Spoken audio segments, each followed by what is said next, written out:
you see any new tendencies? Like, which tendencies do you see coming in?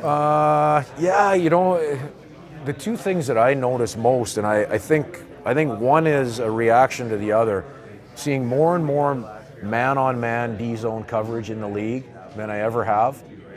There's a lot of teams. I think most people, to start their D-zone coverage on that initial puck, you're seeing a 5-man shrink. But from there, I'm seeing more and more man-on-man coverage, right? And that's for me is a change. And I think in many respects, that's also then changed the way teams are playing in the offensive zone. You play a little bit differently with the amount of motion and 5-man motion when you're playing against man-on-man coverage, I think. You want to create more of that motion.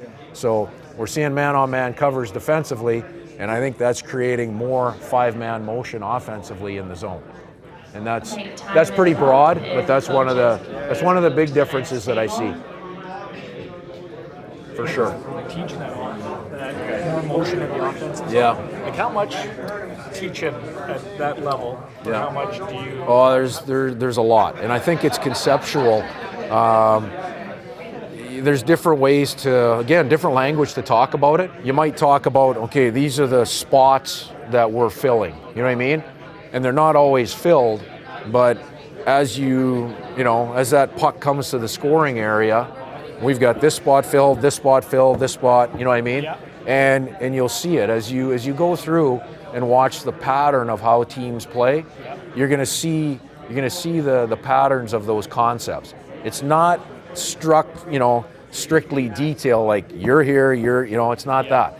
Through that motion, there's spots that we're gonna have to cover that we want to be in to maximize our opportunity to score. Yep. And usually it's gonna, for me, it's gonna somehow it's gonna be centered around numbers in the scoring area, right? You've got to have 2, 3, 4 guys getting to that scoring area at the right time to have a chance to score. Yep. Maybe not in the regular season, but in the playoffs when it's hard to score, I think you see more and more of that.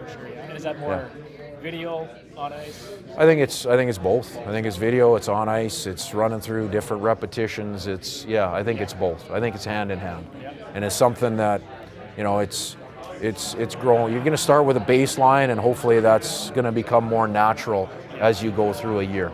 You're not going to start, at 60 miles an hour. You're going to build to that, right? Yep.